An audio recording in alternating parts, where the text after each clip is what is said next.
There's one thing I want you to do for me. What? Come here. What? Win. Win. What are we waiting for? Take it!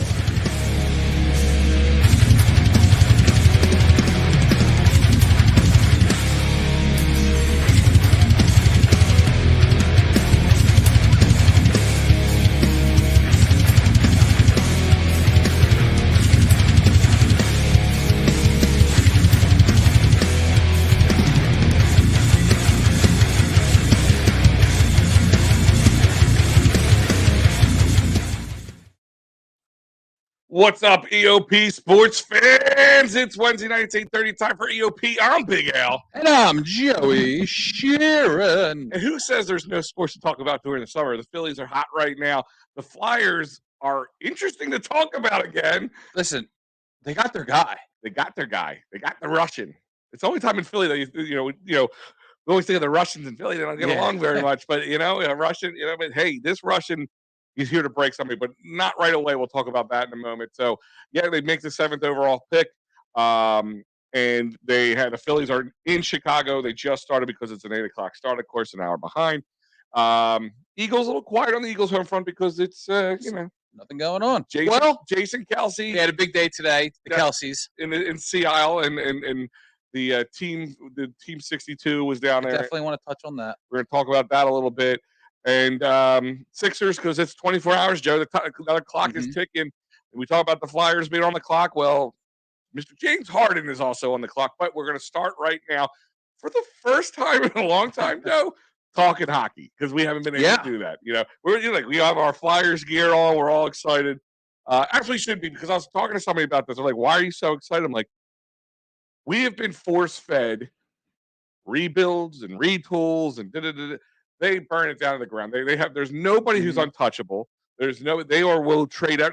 It's all about building assets and give people are like, oh, Danny Briere, like what they've been doing so far. But I'm not giving him credit, but this is a little bit easy. You don't have to worry about like the Sixers right now have nothing to work with. They really don't, unless they want to trade somebody's willing to take Tobias Harris for a good price, or if they're is that going?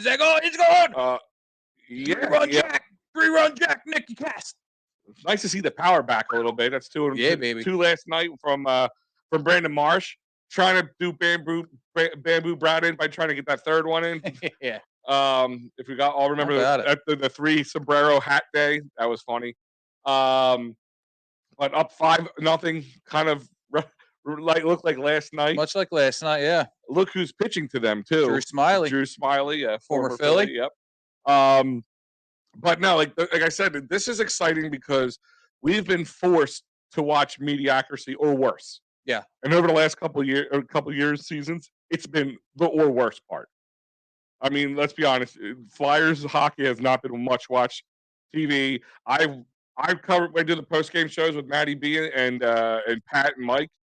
And when it's my turn, it's just like, oh. All right. You are not looking forward to your rotation. You're like taking your notes and you're like, oh, God. How many times did I say they suck? It's like it is what it is. But we got force fed some bad beans. Yeah. And now here we are. Some dookie. Yeah, and they're doing right by it. I mean, no anybody who pays attention to not only Flyers but Philadelphia sports, if you follow on Twitter to these types of things, you saw the quote unquote, buckle up blockbuster trade that was, coming down the rumor mill that never came to fruition. It actually turned out to be a huge, huge disappointment. Kevin Hayes to the Blues for a 2024, not even a 6th-round pick in this year's draft, but next year's draft. And they have to retain 50% of his salary for not only next season, but for the next 3 seasons, which is just putrid. I understand the trade. It opens up a roster spot and gives them a little bit more of, $3 million more in cap space to, go out there and get a guy. I guess that's what their plan is.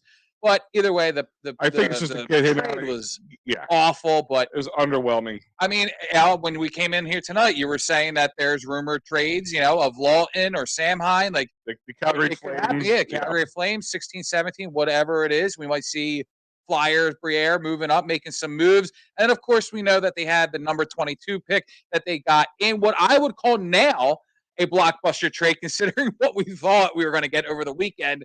But they got number 22 from the trade of Ivan Provorov. And as we have mentioned before, in the past coming weeks, Fred was the one, chiming away at this.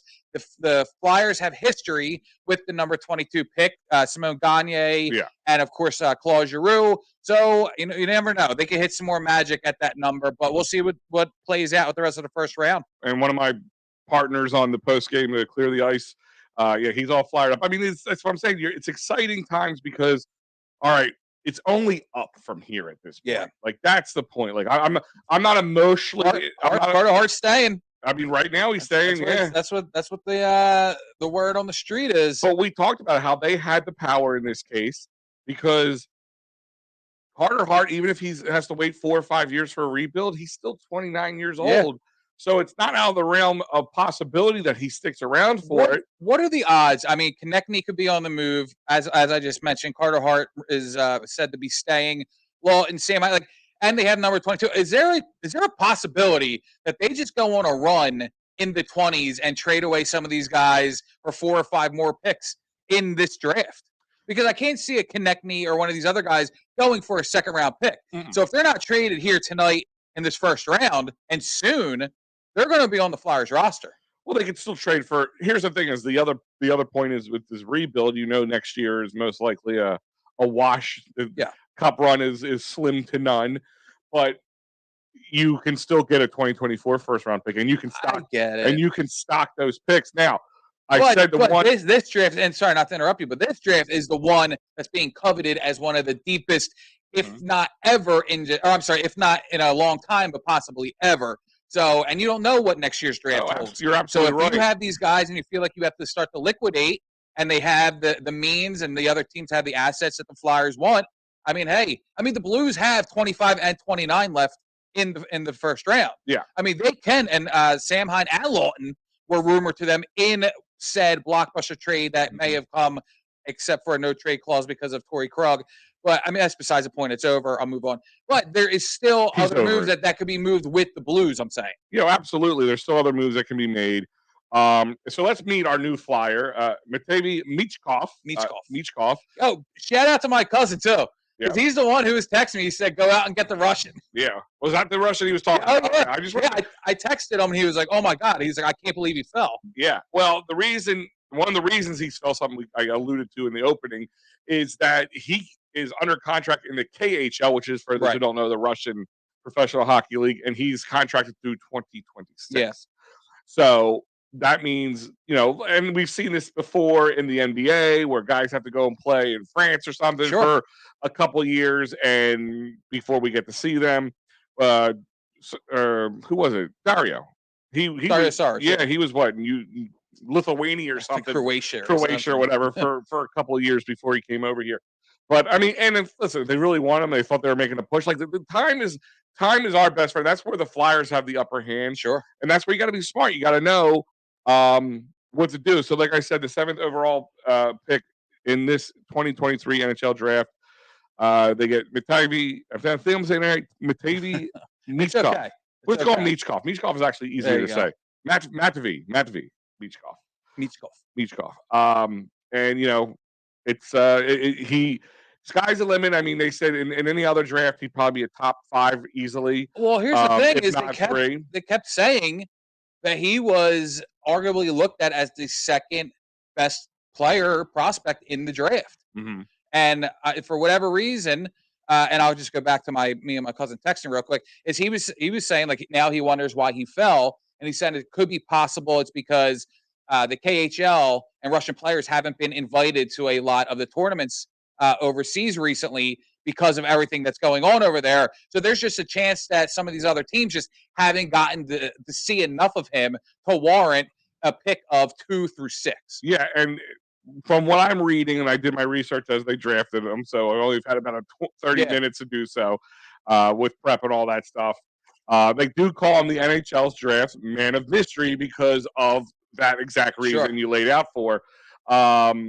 He was expected to be higher in the first round, but obviously they weren't exactly sure because a lot of people weren't, didn't get to see him, and there is some reported quote unquote character issues. I don't know. I mean, this guy's 18 years old in Russia. I don't know how you know what his character is at this point, unless coaches. Like too. He's the next Dolph Lundgren. Yeah, and it's funny. Like I'm looking at things, and according to the NHL draft tracker, they have him listed at 5'10", $172. No way. But Google and them have him at 6. Yeah, about no way he's $182. So weight you could put on, height you can't. That's the NHL.com draft tracker. So I'll just keep my eye on it. No way he's 5'10". And right now, the Pittsburgh Penguins are about to make their first pick at 14. So that means Calgary comes up in 2 picks. So, guys, I mean, if you want to get your Flyers tickets, if you want to get excited about it, the Phillies will be coming home. Yager. Yeah, right. Sounds like a douche. Another Yager. Is he related to Yamir? No, that was spelled J-A-G-R. Oh, that's right. You're right. I didn't see this spelling. All right. Yeah, well, listen, I already hate you. Yeah. I hate your face. I hate your face the second you you could have been my best. No, that could have been you up there. And as soon as they got drafted, I'm like, sorry, dude, I got to hate you now. 100% respected. But you can get your Flyers tickets now. You can go out and get some. The Phillies are going to come back home. Some fireworks tickets are coming up. DJ Diesel. That's right. And if you don't want, crappy seats, where I go? Sherry'sTickets.com. Absolutely. Sherry'sTickets.com, because they're family owned and operated. They take care of their people. They don't give you any hidden fees. They ain't going to bamboozle you at checkout. They're going to get you the best price for premier seats for your sporting events, your concert events, your theater events, and you get an additional 10% off by using that amazing promo code. Oh, I'm sorry. EoP10. Sorry, right. I got locked into the Phillies in the draft. Yeah, it's really hard to do this and keep our eye on 2 screens at this time. But yes, the Flyers made the 7th overall pick. They're on to the 15th pick now, and I don't know who that is. I can't really see from here. Was that Washington? I can't tell. I think they already picked, but they might have another one. I can't see from here. Nashville? I don't know. Whatever. Yeah, it's Nashville. That's who it is. That's NSH. But so Nashville is next up, and like I said, keep an eye on that Calgary Flames one. Also, I mean, I don't think you're going to see a trade with the Flyers and the Red Wings, even though they have a bunch of first-round picks, because they're no different than us. They're just building up assets at this point. They're bottom feeders. Yeah, but you could see something like that happen. Maybe the Kraken need a player. That could be an option. That was something seen, and they're only a couple spots above us at 20. So there could be some moves. I wouldn't say hold your breath. I think the Predators have a couple spots too, but again, I think I don't know, they're kind of middle of the road. So maybe they would think they're a veteran player away.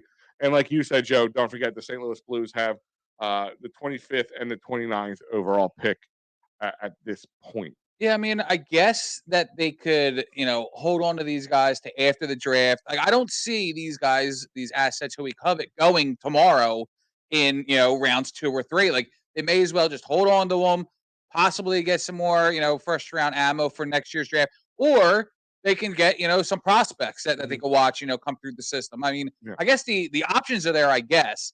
And plus you hear Keith Jones, you hear Danny Briere talk about it, and they talk about draft capital. It's their quote unquote type of trust the process, I guess you can say. Well, like I said, it's what's nice in their favor is they don't have to go out and make a splashy move for a veteran or a current player. Like you don't everybody wanted basically salary dumping at this point. Yeah, like everybody wanted them to pick up Johnny Hockey this year, but obviously, that would have worked out right now for us. We'd be kind of stuck with him. So, and he'd probably be miserable here because it was that. Yeah, Fred has his finger on it all right now. Apparently, Sam Hinkie just tweeted a picture of Gritty.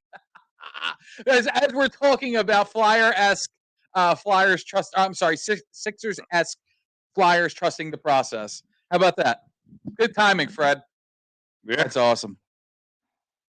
And another quote from him. Right now, it's important for me to finish the goal my dad had for me, winning a Stanley Cup. Absolutely. So, I mean, again, hey, we like Stanley Cups here. We don't have many. Yeah, I mean, but we like them. Me and you weren't even a thought the moment that last one came out. Pat mentioning here, Flyers are actually have direction.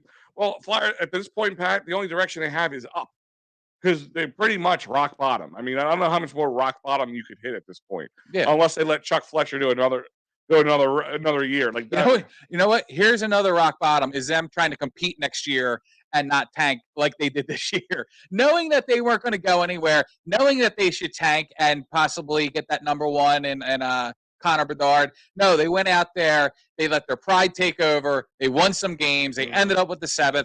If that happens next year, it's a new rock bottom because they've already seen it. It's already that insanity type of thing because we've already seen the result. Yeah. Now they're going to try it again. Yeah, I mean, you not listen. They got a really good player. Unfortunately, the reason they got a good player probably is because he's not going to be able to play for a couple of years.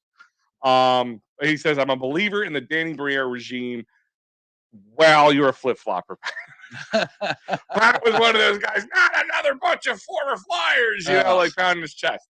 No, but I mean, so far, like I said, his job has been easier. He hasn't, again, like the Sixers, they have little to no cap room.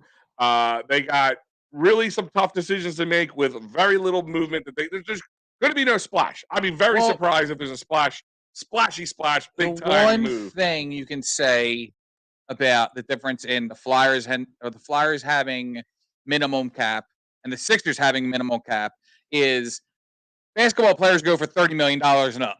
Hockey players do not. No, they go for the 1, 2, 3, 4. Like a player like Couturier who signed for like 8 years. I think he has an average of like somewhere between 6 and 8 million per season. It's nothing. It's peanuts when it comes compared to other sports. So even with the Kevin Hayes, I understand the roster spot being open, and I understand the 3.6 million now being available because that is a pretty good payday for a decent player. Yeah, and it'd be interesting. And I'm not even talking about both having not a lot of cap space, but they have direction, kind of like what Pat just said here. We were sat here and contemplated since the last game in the playoffs for the Sixers. Are they going to move on from James Harden? We still won't know. We won't know until tomorrow. Right. What's his option, if he's going to take the option or he's going to opt out. And then the question, do they re-sign him? And if he opts out of this, and Joe, we're going to talk about this in a second. We'll change gears in a moment because we'll get back to Flyers conversation because we still have about another 6 or 7 picks before the Flyers are back on the board. Unless they move on. Unless there's a trade. But they don't. We were like, oh, maybe they even trade Embiid. It's time just to move on, get all the assets you can get with it. Restock the pond with Joel Embiid, move on from James Harden, and build around Tyrese Maxey. There's no question. There is no question about it. The Flyers they're selling everything. Yeah, everything's on the table. Any conversation. Keith Jones might even trade his grandmother away at this point. I don't know. You know what's funny is like, and again, we'll move on very quickly. John Tortorella, we all thought that it was, 50% of us thought it was a good hire. 50% of us thought that it was too soon. It was this year that they should have hired him. But now in hindsight, I'm going back to the 50% to say that it was a good hire because they are getting rid of the Kevin Hayes. They're getting rid of these veterans. They're starting from scratch, starting from the bottom with youth and these kids that are hungry and ready to go. And who is a better guy to help mold these kids? It's John Tortorella. Get them back into the Flyers era and style and physicalness of hockey. I understand that hockey has moved on. It's more about speed. It's more about finesse. But why can't you have both? Why can't you have finesse and why can't you be physical? And that's what I see John Tortorella going forward with this team. Also, and before we move on, I wanted to mention something. I know we don't really talk about this much, and we do have a new show, The Steel Steps, on Friday, who've been covering wrestling from WWE, AEW, and of course all the local organizations. And by the way, our boy, doing a body slam of a job. And speaking of, this will be the first time we're announcing it live because I just found out a little earlier. First of all, our boy Joey Wood, who is our beat writer for all wrestling stuff, who is going to see, as we know, the AEW event in Philadelphia. But he also was just picked up by Impact Wrestling too. He got his credentials for there too. Very cool. So that'll be going on too. But today, 25 years ago, do you want to feel old? 25 years ago, The Undertaker threw Mankind off the Hell in the Cell. Was that today? That was today. Okay. I thought I saw it last night. No, it was Mick Foley at 12:01 saying it was the day. Okay, that's what it was. And the Steel Steps tweeted out at us, said, where were you? Do you remember where you were when this happened? Absolutely. And I'll throw it out to my buddy Bobby Lucchese. I was in his basement with his dad and a couple other buddies, Chris Rosini and others who we were watching it in his basement. Nice. And just like throw it all, like we all thought he was dead. Like, he had his tooth coming out of his nose. Oh yeah, that's right. I guess about that. And then he threw him through the cage. Through the cage, yeah. So there wasn't just that on the thumbtacks. Oh my God! On the thumbtacks. He's got him. That was a spot on Jim Ross. Yes, that was. Come on, give me some credit. That was pretty good. That was pretty good. I'll give you that. But let's jump over to Sixers talk for a little bit because, like we said, 24 hours from now, we'll know at least if James Harden's opting in or opting out. Because if he opts out, it doesn't mean James Harden is not a Sixer. It just means they're probably going to.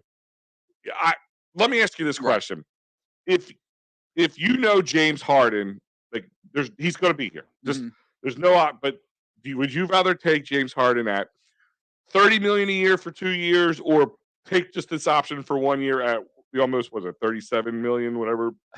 Yeah, something like that. Something like that. Yeah. So it's 35.5. Okay, so almost $36 million.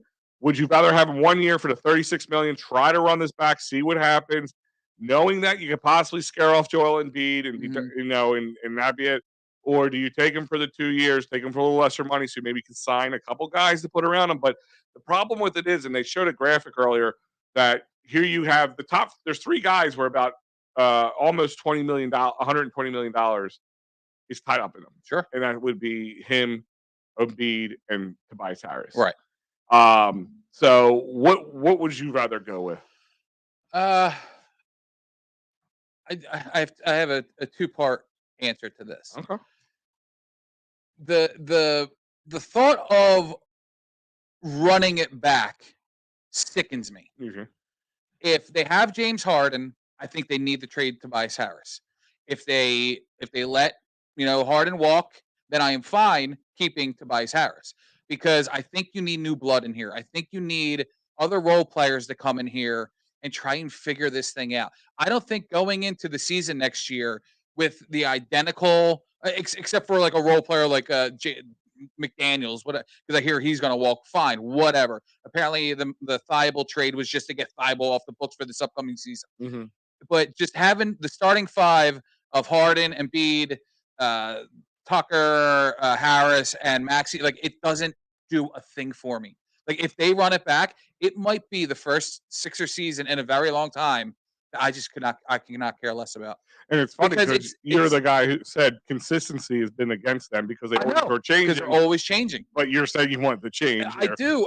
Like, I understand. All right, if it's 1 year and they run it back, I get it. Okay, it's Nick Nurse. We can see what they do. I know Fred is pounding the table about this, and I get it. I absolutely do. But I also see the logic in new coach, Embiid, Maxey, and then you try and figure out to build it up around them. I'm at the point where if it's the same consistent starting 5, knowing and seeing the same result every single year. They were top 3 in wins in the regular season. Awesome, great. How many seasons are we going to regurgitate that? And then they go in, they beat up on a basically non-existent team in the Nets, or place name here in the first round next season, and then they go into the second round and it's a possible early exit again. How many times are we going to watch this and not say something needs to be done? I'm already at my breaking point. Something needs to be done.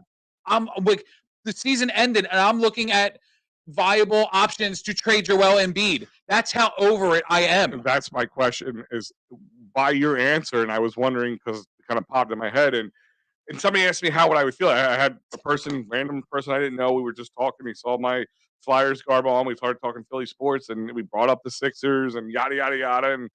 And he said, he's like, I think I made peace, which is if they traded Joel Embiid, I'm okay with it. I'm like, I said I don't think I disagree with that. I think I agree with you on this. You know what else is very scary about all this? is. But then I don't know what I'm putting. It's like, Well, of course. I don't know what to do. My sense has come back, and I'm like, no, I'm not getting rid of the MVP. I mean, the only ththing you could hope is now that the MVP is out of the way, now Joel wants to go out and get that championship finally. Well, maybe he's chasing the Jokic. Whatever. Yeah. But all right, now he's gonna go get his this is what's so damn scary, and I guess it doesn't really relate to Tobias Harris because he has 1 year left, and he's not going to be a Sixer after this season anyway. And that's another thing. If you're going to be able to trade him and get some assets for this season, next season, and on, then you do it.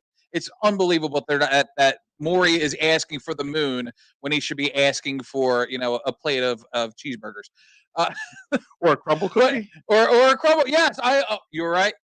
The setup was there, and I forgot to take it. But this is what scares the hell out of me. Is okay. James Harden opts out.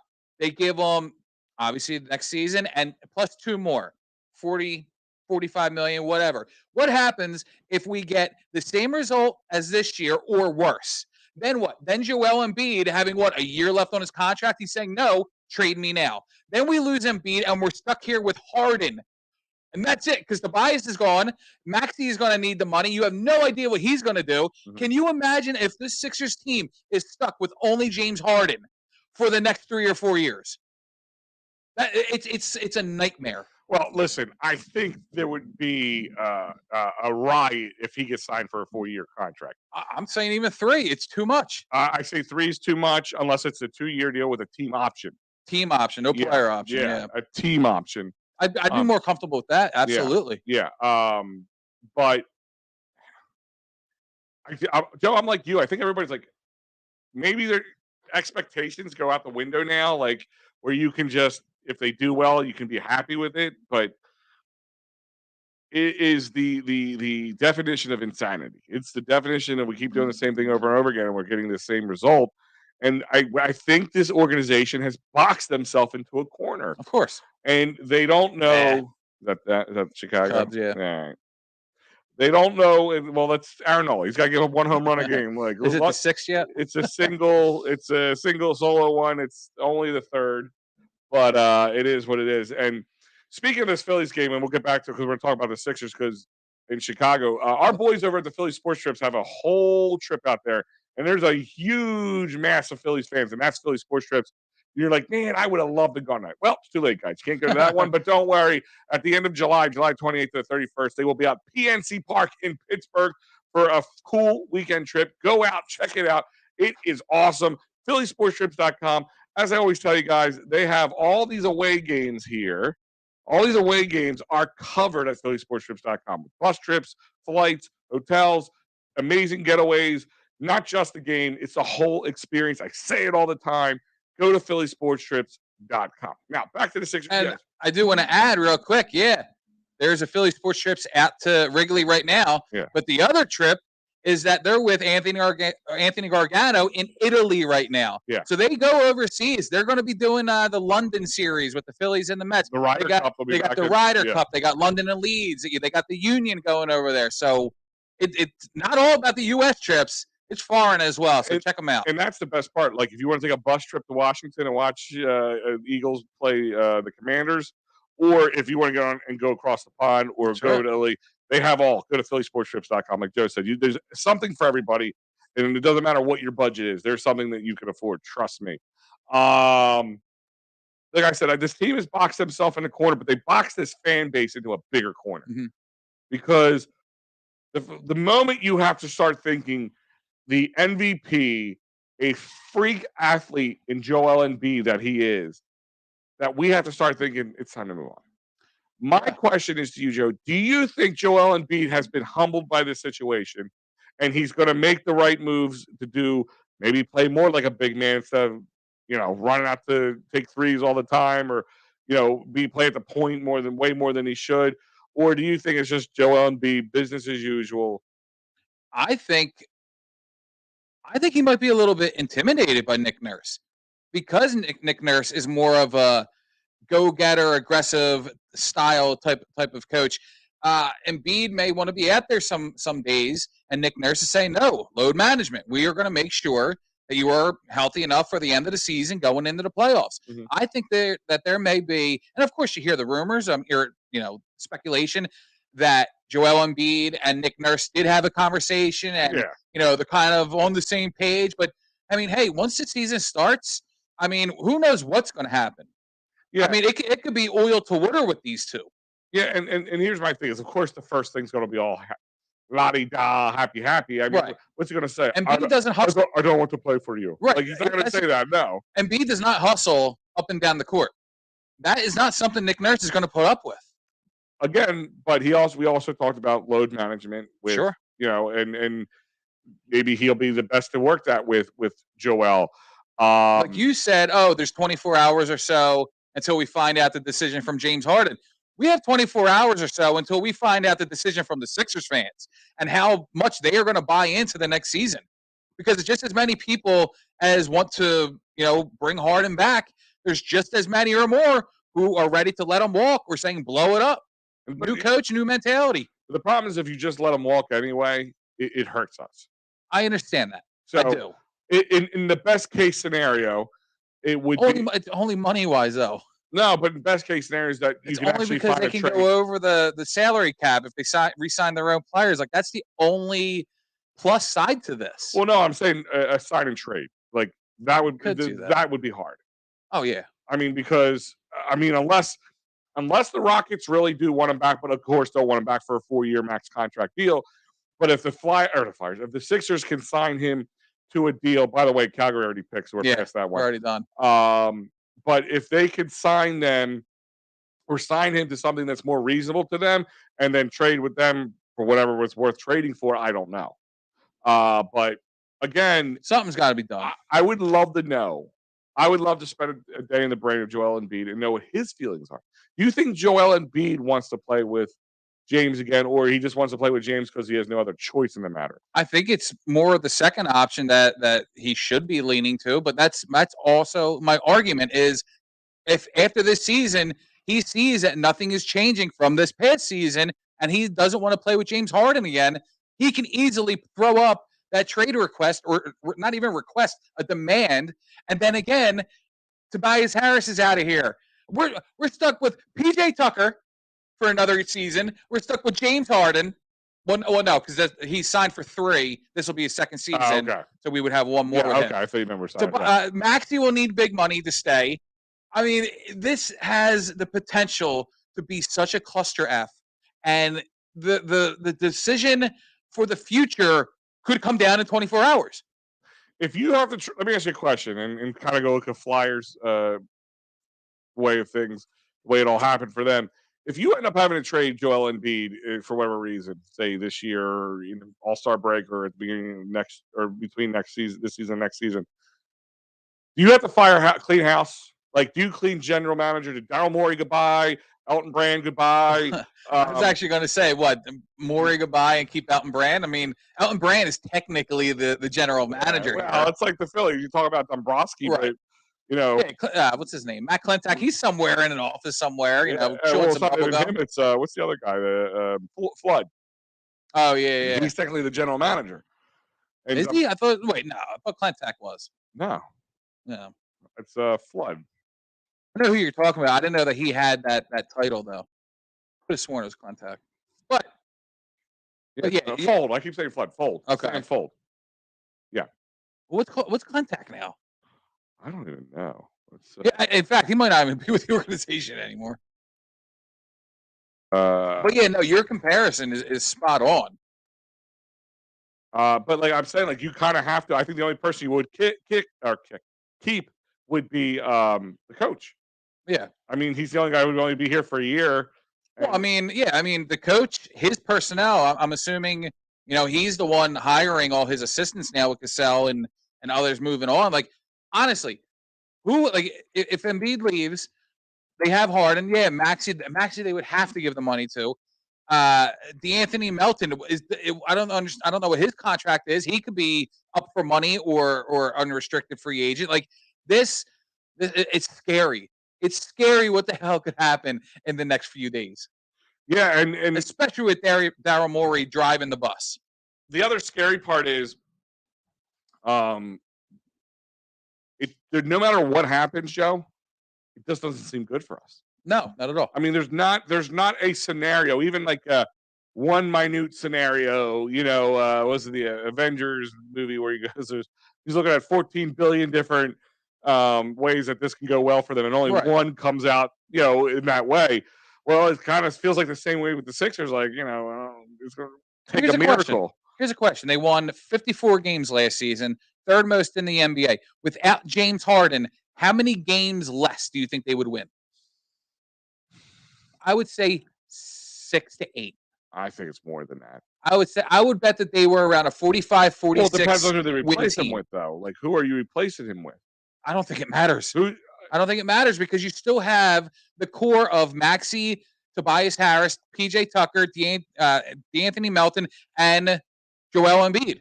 I don't think James Harden makes that much of a difference that it would be like a 20-game win swing. But we know how much Tucker is a liability during the regular season. I totally agree. So that's another. But you're going to have him regardless. I know you're going to have him, but my point is now you have no. The play of James Harden does not affect the play of PJ Tucker. Well, no, but it affects the fact that you have a guy who, like I said, all the James Harden bashing we can do, and I don't want him here any more than anybody else does. But when it comes to winning during the regular season, he was a big part of that. I'm not disagreeing with that. All I'm asking is how many wins less do you think the Sixers would have without running it back with everyone except James Harden? I'm going to say a solid 10, could be more. You're still looking at 44 wins. Okay, and so now you're sitting, in the 6th spot? I don't think it matters. Spot? I don't think it matters. And 8th spot just made it to the finals. Yeah, but Miami team that kind of fell apart. Outside of number 1 seed, I don't think the rankings really matter in the NBA when it comes to the playoffs. Well, you also saw a team that means they would have to play. They might have to be a play-in team. Well, and I doubt that they would be that bad at 44 wins. I don't know. I mean, it's Joe. I mean, like I'm looking at the starting line. Were a play-in team, so they went to the finals. That also means you're more reliant on Joel Embiid, which is a problem because as he's not getting any younger, they're gonna have to talk. We've been talking about load management with him. They play well without Joel Embiid too, though. They do, but it's in small chunks. If we were to extrapolate those chunks over time, absolutely, that could change dramatically. 100%. So that's why I'm saying, like, I have to look at it that way. Like, if we took, like, what's he play, like, out of the 80 some games he plays, say 60, right? Say he takes about over the season about 20 games off, right? Right. And they can win without him right now, 10 of them, then that's great. You're 500 without him. That's great, or better, right? But if you're saying now you have, nobody else to back you up, and this team, see, that's the problem. The team goes like this. You got Joel Embiid, James Harden, Tobias Harris, and then it starts to drop pretty bad. Maxey, and then it starts to really I got drop. the standings from last year right here. Okay. The Heat at the 8th seed were 44 and 38. The Hawks at 7 were 41 and 41. Okay. They were 500. Okay. And they were the 7th seed. Okay. And then it was the Nets who we played in the first round with 45 wins. That's what I'm saying. Once you get, if you're between 2 and 6, I don't think it's that much of a difference when it comes to the playoffs. If you have between 2 and 6, no. If you have to be a play-in team like Miami had to, that's where it really might hurt us, because we see how this team can, especially Joel, can lose steam. Sure. So now you're doing load management to keep him. Well, your argument isn't really holding up because the Heat at a 44 win team went to the finals. But I'm saying, if you somehow don't have the discrepancy, you're comparing the play-in team to what the Sixers could be, and the play-in team went to the finals. But I'm talking about I don't think this team can do that, though. It's much like the Phillies last year. They were the 3rd wild card team who almost didn't make the playoffs, and they went to Game 6 of the World Series. But as I'm saying, like, rankings and seeding does not matter, in my opinion. I'm telling you, if they have to play a play-in series, play extra basketball, look how tired they got, and they had an easy path through Brooklyn, right? And then they got to the Celtics, and they just started to fall apart. Right, but mentally and physically. So my point is, if you have to add another round and had all that time to rest, If you have to add in another round of basketball in between, I mean, not a full round, but a couple of games, I think that makes it even harder for them to get over the hump. But one of your arguments was the load manager of Joel Embiid. So if they have to play extra basketball and Embiid has all this rest, then he's healthy enough to play 2 or 3 extra games. Well, no, because I'm saying right now he can't get over that hump. So right now he doesn't have to play in the play-in. I'm just saying. I don't know. We have always said, well, we're a superstar away for Joel to make him. All right, we got James Harden. Right, James Harden's not a superstar anymore. He's a star, not a superstar. And if there was any argument that he was still a level of elite coming in here 2 seasons ago, that is out the window now. Because we've seen enough basketball from him to know, and I understand he was, the league leader in assists, and he won whatever the hell that award is. I get it. I'm not knocking him per se. What I'm saying is we've seen this movie already. No, we've seen how it plays out. We've seen it with him and without him. No, you're right. We see how it plays out. I just can, because at that point, a Joel and Maxey ran team cannot be a viable playoff run team. I mean, if you're just thinking of the seasons before James Harden got here, Ben Simmons was basically a non-factor. So the Sixers that were playing in the regular season, though. I mean, he was a non-factor in the postseason, absolutely. Well, he's been injured with his back and stuff. I mean, even the year prior to that, Ben wasn't doing anything, stat-wise, I should say. Yeah. So, I mean, we've seen what this team has done without Harden, and they've been one of the most successful winning teams in the league, and it's the same outcome of 2 seasons ago, out in the first round. 3 seasons, consecutive after or before that, it was out in the second round. I mean, something has to change. Yeah. I honestly think this fan base is going to lose their shit if they run it back with the same exact team. Well, if he opts in, they have no choice. I mean, you might. I don't think he's going to opt in. I think he's going to opt out, and then they'll work on a contract, because I don't think he can opt in and then work an extension. And I could be wrong on that. Don't quote me. I think he has to opt out to get the new contract. They would work the extension now. He would opt out tomorrow, and then they would. Right. Yeah. Yeah, they pretty much. That's what I mean. I don't think they can do an extension without him opting out first. No. Yeah. I mean, you could. Well, no, you can opt in, but you're stuck with him for that $35.5 million. Right. And then you could extend him into the following year if you want to. Well, that I don't know. They wouldn't do that. I don't know if he. Well, no, because if he picks up the player option, that's the end of that contract. But can you extend the contract? That I don't know. Season? Yeah. That I don't know. I mean, I guess you could extend contracts in the middle of the season, right? I don't know. Whatever. I think maybe if he's a rookie, because I remember Ben got a rookie extension. So I don't know. I could be way off on this. I don't know NBA contracts like I know other sports contracts. Yeah, contracts alone always give me a headache. But especially NBA, I think just don't make. They should just stop. I mean, everybody just buys their way through it. I mean, the cap makes me laugh. They're $60 million over the cap already. I mean, before I thought there was going to be 4 dudes just. He's in. He's safe. Wow, that was close. Wild. That was close. This is wild. Nick Castellanos with another ribby tonight. Start with a double. That's a double and a homer. Hit a triple. Baby. Let's see. Let's make it happen. But 3-run homer. 3-run homer. So it's 6-1. Phillies up over the Cubs. Yeah, they were trying to see if he was safe at second, but apparently they are happy with what they. Oh, yeah, he was safe. Yeah, he was safe. But and speaking of the Flyers, the pick is in for Winnipeg. They have their guy. So right now that means Chicago will be going back up on be going back up to make a pick for the second time in tonight's first round. I thought it was funny where people actually thought that Chicago was going to trade that first round pick for anything.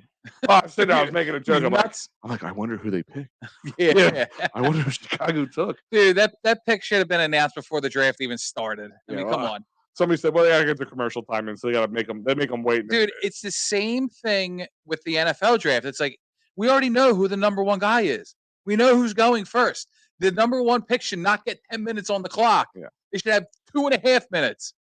Yeah, you've had like the only reason they have to, because they have to be fair and give everybody the same amount of time. But screw 'em. But you also might make that last minute. Now in this, nobody's there. You have to sell your entire team in picks for the next 30 years. Yeah. To get that first round pick up. Bryce. Should be is he in? There we go.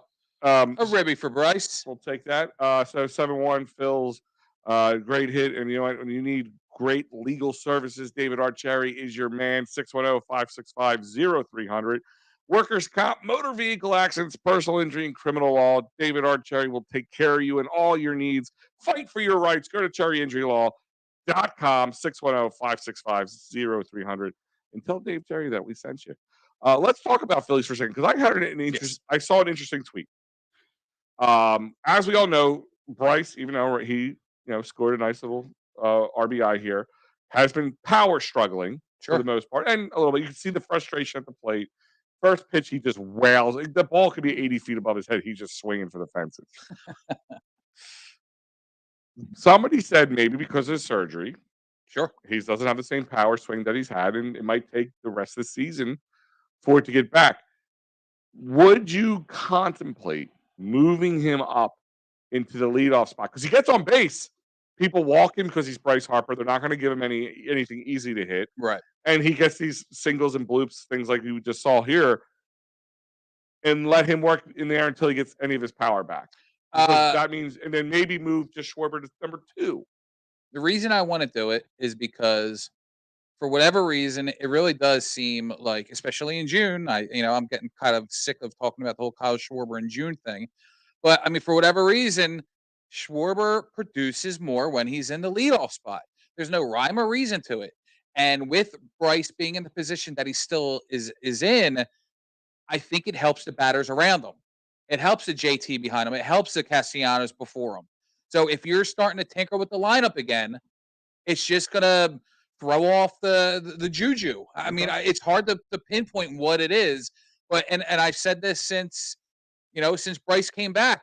And Topper wanted to change the lineup around. Like, it was silly to start moving these guys from the top of the lineup behind Bryce for whatever reason. It should have been Bryce is locked in at 3 or 4, and everybody slides back, and that's just it.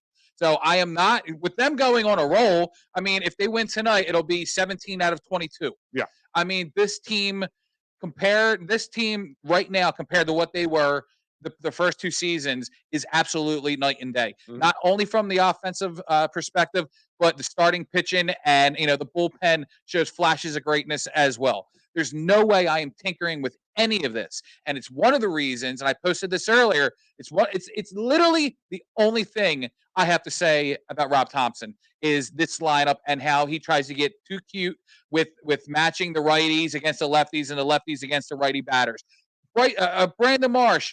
3 RBIs, 2 home runs last night. The Kevin Long little adjustment to his bat. He's 13 for 20, and he takes him out of the lineup because of the pitcher, because of Drew Smiley. Are you kidding me? Bryson Stott's out. Why are these guys out of the lineup? I don't care. I don't care about the pitching matchup. These guys are young, they're impressive, and they're only getting better, and they should stay in the lineup until they play themselves out. I agree with you on that thought process, Joe, because I don't mind the righty-lefty to a point, but like you said, for Drew Smiley, no.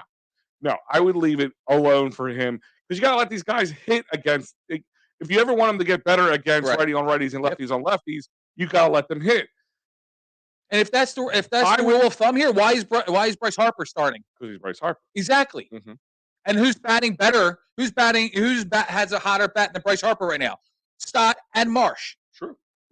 The only time I would agree with doing it was a Max Scherzer, a really good pitcher who does have big number differential from righty to lefty. Yeah, that's where I would do it, because that's where you need the upper hand when you're thrown against guys like that. So, can we just talk about that for a second? Because I went to the Mets game on Friday. Yeah. Wow.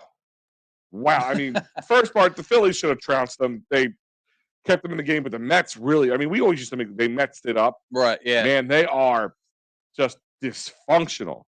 The owner said today that they're not out of it, but the sun's, setting shortly. Like, they don't have a lot of time here. And I did hear Scherzer could be on the block to a contender. Highly doubt it would be to the Phillies, but well, let me ask you a question. Some food for thought. Let me ask you a question, Joe. You're the Mets general manager. Mm-hmm. You know your season is just kaput at this point. You have the highest payroll and you started up with the highest payroll in Major League Baseball. You've already traded. By the way, the beginning of that Friday night game I was at, they traded away their starting third baseman, Escobar. I did not know that. Yep, that night. Wow, I did not know that. The guy who started third base beginning of the season was traded by them. Can we? Oh, by the way, speaking of Friday night's game, can we just stop with the Apple TV games? Yeah, I was. It's ridiculous. I know. I didn't even know until like you made the right decision to go to the game because I mean I don't know if you have. I'm assuming you have Apple TV. Yeah. But even if you didn't, you wouldn't be able to watch it. I mean, Yeah. it's such a kick in the dinghy for guys who don't want to spend $15 a month to watch 4 games. Yeah, well, luckily with Apple product, I think you get the games for free if you have Apple TV without paying for it. I forget. Okay. Yeah, no, you're right though. That's when I go to a bar. Yeah, I'd rather go to the bar and spend that $15 on beers and a sandwich or something, and then come home and come home and if they're enjoying the game. Is it even warranted for a bar to have Apple TV just for sports, like for the Phillies though? Oh. Again, because it's 3 or 4 games a season. A lot of bars keep streaming services for other reasons too, but I saw a bar the other day was using YouTube TV. I can see that. Yeah. But. Well, YouTube TV has the Phillies on every game. Think about it. If I'm a business owner, right, and I want Apple TV, say just because I want it for like Ted Lasso or whatever it is, something like that.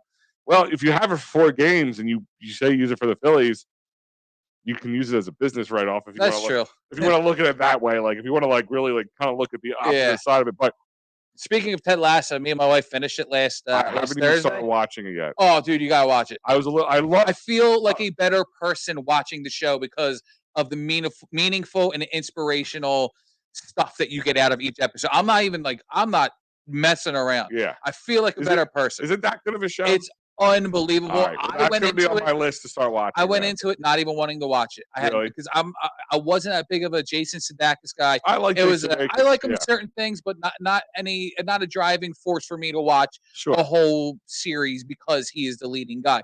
It was a soccer team, which I get, whatever.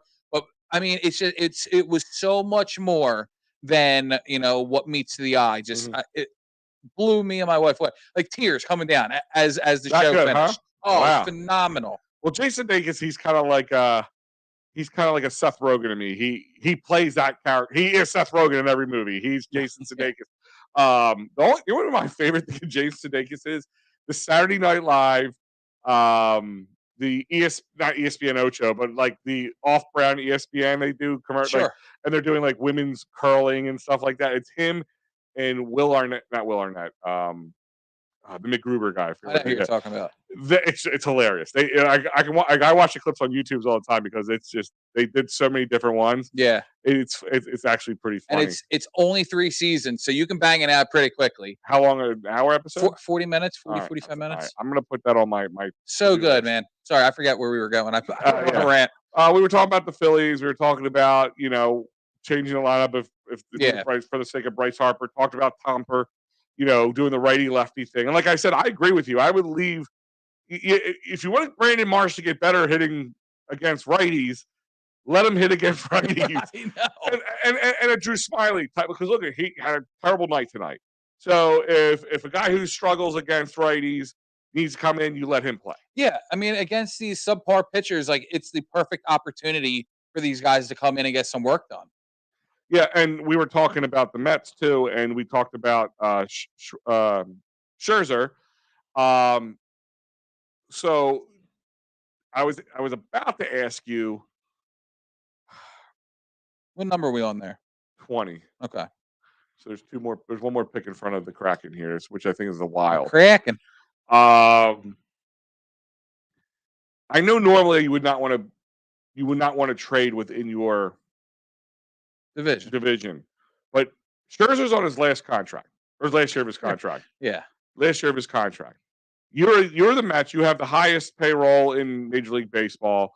You need to unload some. You're out of it. Does it really matter to you as much? Now, if you had a year or two, or you thought there's a good chance of him re-signing with whoever you trade him to, do you just take do you still just, if you can get something for him, do you do it even though it's the Phillies, knowing it's he's probably going to be gone anyway somewhere else next season? I don't see any scenario where they trade Max Scherzer to the Phillies, regardless of its division or not. I think when they say that they don't feel like they're truly out of it, I do honestly believe them. You saw what they did last year, and I mean, you think they look at the Phillies and go, They did it. Well, I think they look at it on a season by season basis. I mean, they still have Alonso, they still have Lindor, they still have other pitching. I mean, they could be another piece away from really contending again next season. I mean, if you look at what they played with last year into today, you would think that this lineup, this roster, offensively, defensively, and pitching, you would think that they were on paper better than what they were last year. It's one of those freak things to where it's just not going in your favor right now. So when it comes to a Scherzer and some of these other guys that they have, I mean, Escobar, I didn't even know that they traded till right now. I don't think that they're going to start trading off their main pieces because I think that they think that they'd be right back into it next season, knowing that they have an owner who does not care about the tax, will put anything out there. So if there is a free agent list coming up at the end of the season, they think they're a piece or two away. They're just going to go out and spend the money and keep Scherzer and all these other high-profile players. I agree a little bit with that. I wonder, even billionaires have limits of what they're going to spend. And if you have Cohen, I don't know though. Cohen, maybe, I don't know. But here's my thing: is it maybe not even just a limit, but think of it this way: if your team is the highest paid team in Major League Baseball, and that's a pretty stout, number to have, far and away. Another solo. Is that Swan? Yeah. Why is it Dansby Swanson? Dansby. He had a no for last night. Whatever. No, he didn't. Didn't he get on base at the end of the game? I don't think he did. If he did, it wasn't a hit. I thought it was like the ninth inning too. I don't know, but what was I going to say now? He was trying to goddamn Dansby Swanson. Talking about the Mets and Cohen. Yeah, but I would say if you have the highest amount of money you spend in all Major League Baseball, at one point, and you're coming up, not just we got unceremoniously bounced out of the playoffs, even though we were the best team in the regular season. Like you're out. Think about it, they could be totally out of this right after the All-Star break. Right. Oh yeah. And that All-Star break's right around the corner, so it's not like 2 months down the line. And you have the most highly paid baseball players in Major League Baseball. I think even you get pissed off at that point. Yeah. And you start cracking heads and cutting loose.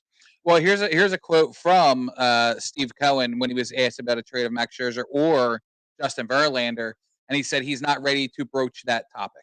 Mm-hmm. So I don't see him moving these guys. But I guess if you're holding on to one of them, the other one might be expendable. Here's my thing: is how long do they have Verlander for?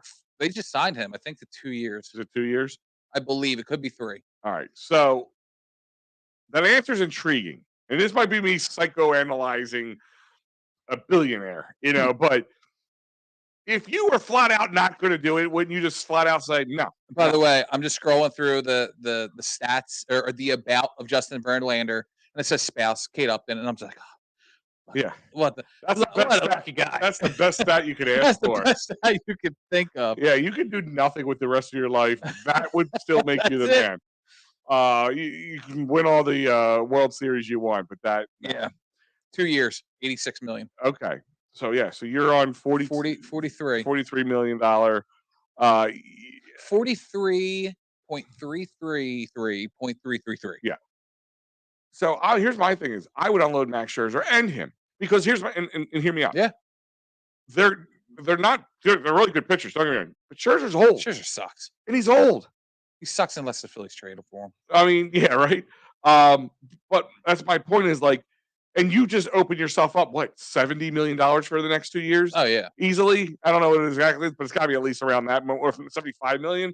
What could Pretty big shoes to fill in that rotation if you get rid of both of them. Yeah, but you know what? I don't know what their farm system's like. I'm not sure exactly what that looks like. Do you have anything up and coming? I mean, no. Are you going to be able to plug and play somebody for a Max Scherzer or a Justin Verlander? No, but you could get good pitching and find something. I mean, look at the Marlins. I mean, they get guys out of their thing, and they're overplaying who they are right now. They'll come down to normal at one point. I mean, they have like the most one-run games or wins in one-run games or comeback wins in one-run, whatever it was, something like that. It's like something ridiculous.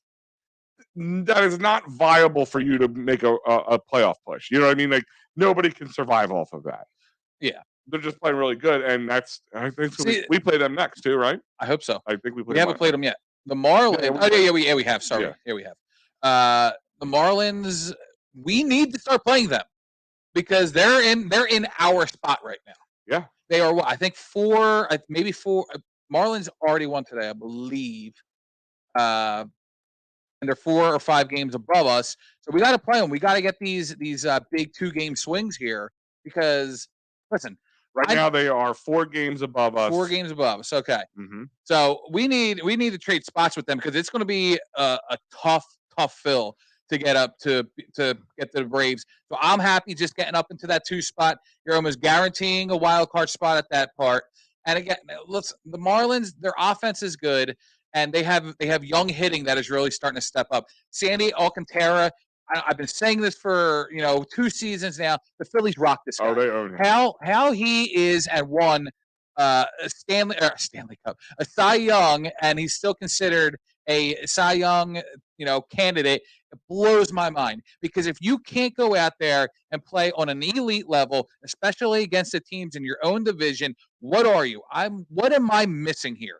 So right now in the standings, we are 3 games out of the 3rd wild card spot behind San Fran. And Miami is actually I think we're 3 games out of the wild card. We're 3 games out of the wild card. Well, technically the Dodgers and San Fran are tied. They're really close. One's 0.564, one's 0.563. I think it's going to be harder to make the wild card this year than it was last year. There's a lot more competitive teams. San Fran's playing much better. Miami, I have to imagine they start to fall down because they're, we would have to catch up with them, and they're actually in the top wild card spot. And we're only 4 games behind them. So that wild card spot's going to stay tight. Milwaukee's behind us by a half a game. Chicago is actually behind us at 3 games. So that's why playing this team is important, believe it or not. Well, also the difference between last season and this season is the Phillies if not only the Phillies, but every team in the MLB has to play every team in the MLB. Yeah. So the Phillies and Braves and the Mets, Phillies-Mets, they don't even play again until September. So just speaking of the Braves, the Phillies trying to catch them to win the division, by the Phillies having to play every team in the MLB, it takes away 2 series against the Braves. So the 2 series that we've already played against the Braves, we went 2-4. It was really crucial, especially in September, because we're not going to have any opportunity between now and then to try and gain some ground on them specifically. So the Flyers are on the clock at number 22.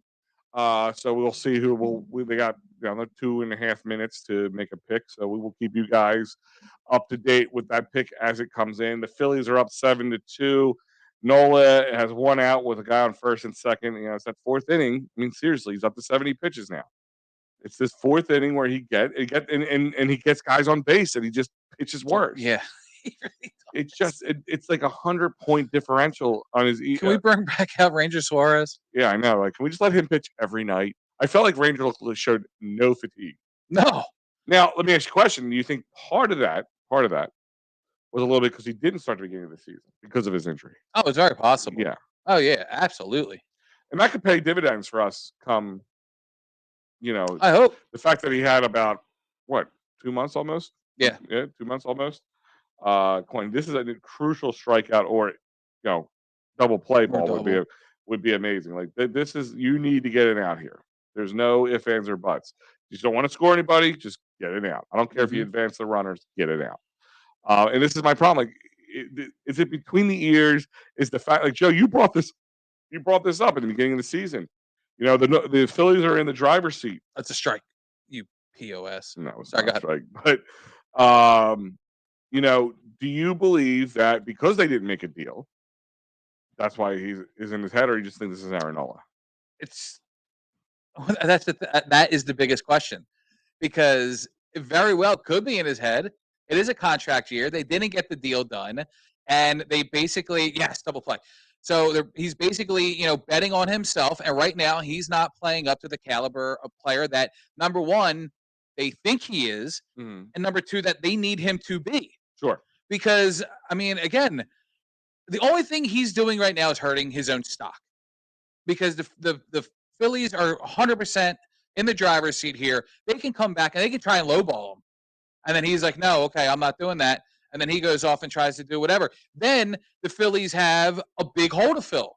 Well, they'll probably have to spend even more money than they were planning or should give Aaron Nola to go and try and get another, I don't want to say quote unquote ace, but somebody who can fill a number 2 or 3 role. Because let's face it, Ranger Suarez is up there as an ace with Zach Wheeler right now. Mm-hmm. In fact, Ranger Suarez could be ahead of Zach Wheeler right now, the way he's been pitching in June, 5 games already. Yeah. But I mean, it's very hard because it's hard to answer because number one, outside of what I just said, because it's the Phillies in the driver's seat, but this is also the style of play we have seen from Aaron Nola for years now. So is it time to just accept that this is the guy? I'm sorry, let me say it like this. Is it time for the Phillies to accept that this is the guy that they have? Make him the number 3 guy. Right. I mean, if you could sign him for a reasonable deal and he's your 3, he was your ace when you didn't have good pitchers around him. Yeah. And then you bring in Zach Wheeler, and it is so very noticeable that Zach Wheeler is the better pitcher head-to-head with Aaron Nola. Now you have up-and-coming Ranger Suarez, and it's plain to see in eyesight from not only the fans, but it better be from the front brass as well. Ranger Suarez is pitching better than Aaron Nola. Oh. Aaron Nola right now is your 3. Taijuan Walker right now is pitching better than Aaron Nola. Well, Aaron Nola, by the end of the season, in a contract year where he needs to play up to snuff, where the Phillies need to figure out what the hell to do going into next season with the rotation piece, he might be your number 4 come playoff time. Hey, I'm like it. I'm okay with that. Yes. I'm okay with Aaron Nola at number 4. I'm okay with that. So am I. Yeah, like if you're paying him like a 4, I'll be okay with that. I'm all right with that. So we have a question here on the screen. Joseph wants to know, just wondering, what do you guys think about the Reds? I think the Reds are screwing me right now because I bet against them tonight. Well, that's they've been red hot. That's Joe. Just ask Joe to bet against your team. The Flyers pick is in here. Oliver Bonk. He is defenseman from London. Never heard of him. Okay. I'm not going to sit here and pretend I know who he is. Okay. So, yep. Come on, baby. Yeah. He's a defenseman. There you go. We got another dinger. Is that Harrison? Josh Harrison. All right. So, Joe maybe was okay with moving. Yeah. Maybe Topper looks like a genius right now. Harrison and Sosa go deep tonight. I'm waiting for the Rob Thompson post game when he goes, I'm going to tell Joey Sheeran at Edge of Philly Sports to bite me. So, to answer your question. I'm not wrong, though. To answer your question, Joseph. That's really funny. To answer your question, Joseph, the Reds, I'm a Phillies fan as well. They're hot right now, but I don't. Yeah, what they win? 11 in a row. They are 7-3 in their last 10. Okay. They just lost last night. I think they won. Today was maybe a 1. They're winning right now. Or they're winning right now. All right, they won last night. Okay, so if they win again, it'll be a 2-game win streak. They're only. I mean, they have a winning percentage of 5.25. We have 5.26. They're winning against the Orioles right now. Yeah. Here's the thing is though, they have a run differential of -20. How's that possible? And their division is weak. Oh, okay. I mean, let's call it for what it is. That division is weak. Pittsburgh kind of came out hot, but what the hell happened with them? Yeah, they're 36-42, and they have a run differential of 39. Put it this way, let me tell you this much: Atlanta has a run differential of 117 plus 117. That's pretty crazy. Jeez. Arizona is top of the West with a run differential of plus 40. Oh my gosh. And the Central is Cincinnati with a -20. Jeez. Miami has a -6 at the top of the wild card. What do the Phillies got? The Phillies are at -12 right now. Okay. LA is the second, and San Fran is the third wild card. LA has a +52, and San Fran has a +43. That's wild. Yeah, it's pretty crazy how but that's what Miami, again, they're winning these one-run games. That's because they have good pitching. Yeah.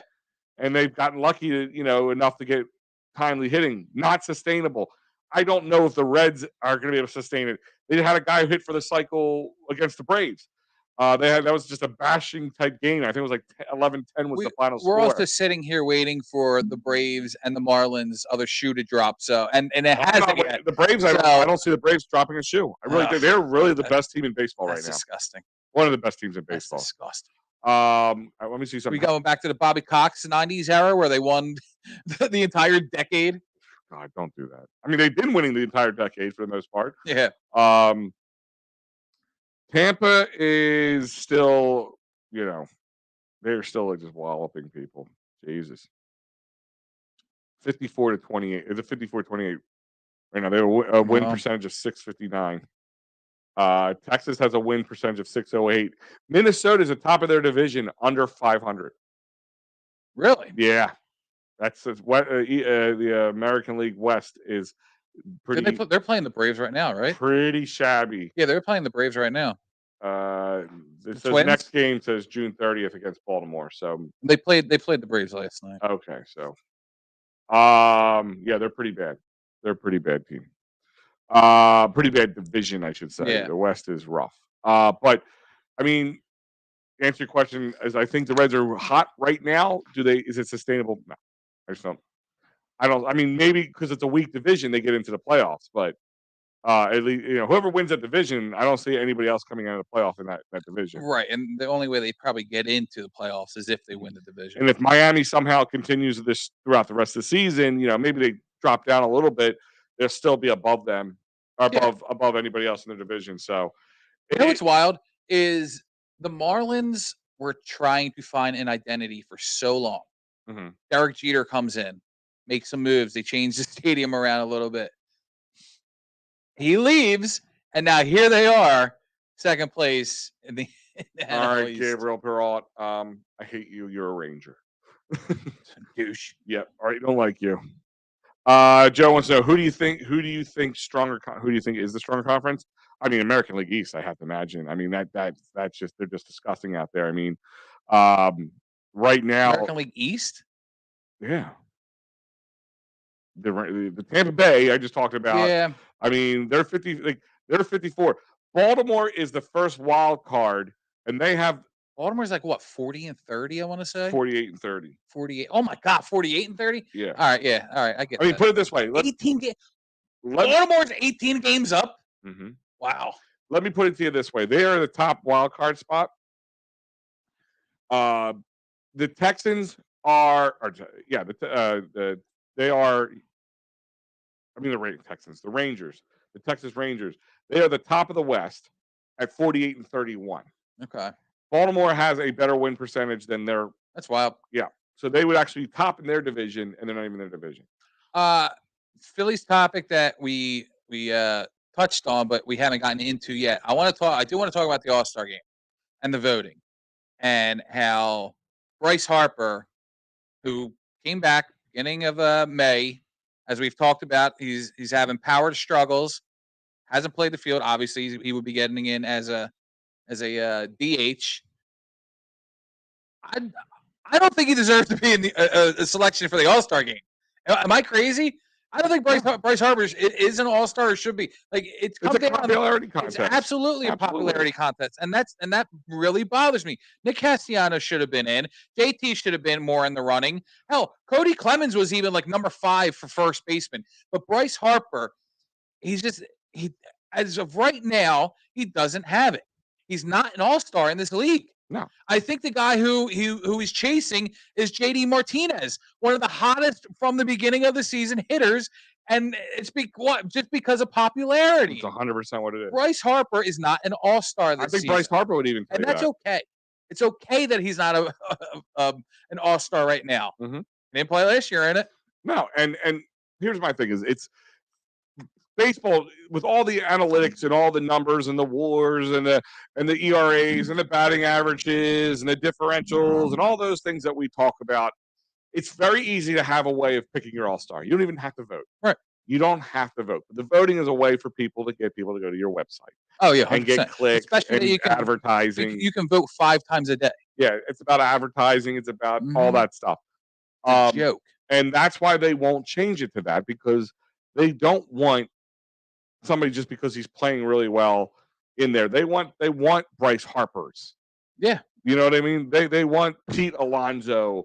They want guys, even if they're not doing well, their team's not doing well, they want them in there. Well, here's the problem is like okay, if these guys get in with subpar numbers and it's just to draw attention to the All-Star game and get these, fans and these promoters to watch and pay money to promote and advertise, like, isn't it just watering down the product when you're not having the best players in it because of a popularity contest?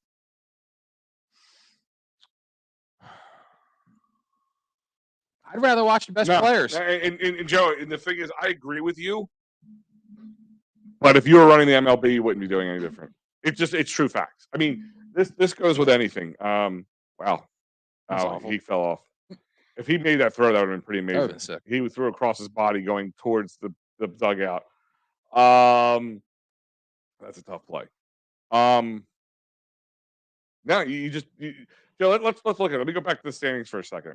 Where do you think the Anaheim Angels are at right now? I would bet that they are third in the West. Second. Damn, I was going to say second. They're 44 and 37, so don't have a terrible thing. But they have the two most hottest names in baseball. Of course. Yet they annually just underwhelm you all the time. They won me some money the other night, yeah. But you'll see Shohei Ohtani there. He's insane. You'll see Mike Trout there because that's who they are.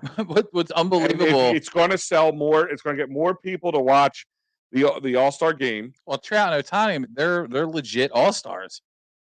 They are. Well, Ohtani is. But my point is, their teams aren't doing, even with them on the team, they're not doing great. So, and we all know Trout. Trout can have up and down moments. Absolutely. I mean, he can be cold and streaky as the next guy. My point is, they'll win just because based on their name. Shohei Ohtani could probably never pitch a game for all season, still get an All-Star. We've seen that happen. People who are injured the entire season going into the season and get All-Star bids. He hit 2 dingers the other night and struck out 10 people. Like, it blows my mind that for the draft year of Mike Trout up until, I mean, arguably really still, he is looked at as one of the best baseball players to ever play the game. He's going to go down as a top 5, top 10 best player ever to play the game. And the fact that Ohtani is on the same team with him and could go down as a top 5 best player in the history of the game, because outside of Babe Ruth, have we seen any pitcher have real success as an offensive weapon as well? No. This is unheard of to see what this kid is doing. And then he goes out and he's the MVP of the World Baseball Classic. He wins it against the US of A. I mean, this kid is just special. He's unbelievable. He's very awesome to watch. Yeah, no, you're absolutely correct. And he's a freak. I mean, that's it. Like he's an utter freak. And you hear about pitch counts and all that stuff. Having having a pitcher who can. Remember we were all excited we would get during like the Cliff Lee, Ray Halladay years because they would kind of have like that little internal pitchers competitive batting, and it would be like if a guy hit like one hit in like 3 weeks, it'd be excited, right? Oh yeah. Then you got this guy out here who's hitting dingers. Speaking of Cliff Lee, they were comparing him to Ranger Suarez last night. Now I heard Ranger Suarez does have a career triple. Yes, so he can sling some wood. So the reason they were comparing him to Ranger Suarez, of course, is to Cliff Lee it was because, and I like the comparison. It wasn't like, oh, he's just like Cliff Lee. No, what they were saying was the way he was dealing last night. Like he was just mowing people down. It was the pace and the precision that made Ruben do the comparison, and I think it's a very astute comparison. Now, if Ranger were to run full speed from the dugout before and after the inning, then I would say he's a clone of Ranger Suarez. That was one of my favorite things about Cliff Lee. It's like he was so anxious to do whatever. He would run to the mound. He would run, off the mound after 3 outs. I mean, the guy. In fact, the fact that his first name is Clifton. I mean, that's another check mark for me on the big old. For those who don't know, me and Joe from Clifton Heights, we grew up in the area. Clifton Pfeiffer Lee fan train here. Yeah, so Yeah, no, that's it. You know, little special spot in our hearts with that. But let me pull this up here. Clifton Pfeiffer Lee. But that brings us pretty much to the end of the show here tonight, Joe. Thank you as always. It's always fun doing this with you. Thank you, Al. No, thank you. So the Flyers could still do something if They they sure trade could. in. I'm going to doubt it much, but hey, anything can happen. I Now, think they got to get one of those 25 or 29. it could One of happen, them. but keep track. We'll post some stuff about Boston in Yeah. a moment. Right after this is over, we'll keep you posted on the Phillies. Right now, there are no outs and guys on the corners. There's going to be a run here. Typical Aaron Nola fifth inning. But I want to thank our sponsors over at cherrytickets.com. Use that promo code EoP10, save 10% off on all your purchases. Go to cherryinjurylaw.com or call Dave Cherry at 610-565-0300 for all your workers' comp, motor vehicle accidents, personal injury, and criminal law needs. And don't forget to go phillysportstrips.com. And if you want to sign up for a Phillies trip, go right up to July to PNC Bank in Pittsburgh, or sign up for one of the amazing other trips that they have on their website. Go to phillysportstrips.com. Here is the lineup here at EoP. Tonight was a star-studded night as usual. Party on Broad started off. Philly Press Box Radio went right before us. Right now, of course, me and Joe, and then I believe either coming up is Chalk Talk with Shane, as well as the Fightins Final will be on at the end of this. And tomorrow, Talking Third comes with Talking Union. They have a great union guest coming in, as well as Friday will be two special things. Or there will be a Steel Steps second episode, of course, or third. This will be our third, as well as the Clear the Ice, which is our Flyers post game show. The four of us are getting together, and we're going to do a little NHL draft recap with you guys. Nice. And we'll have it out on Friday for you to check out. So, other than that, there's a lot going on here at EoP. And as I always say, I'm Big Al. And I'm Joey Sheeran. And we out. There's one thing I want you to do for me. What? Come here.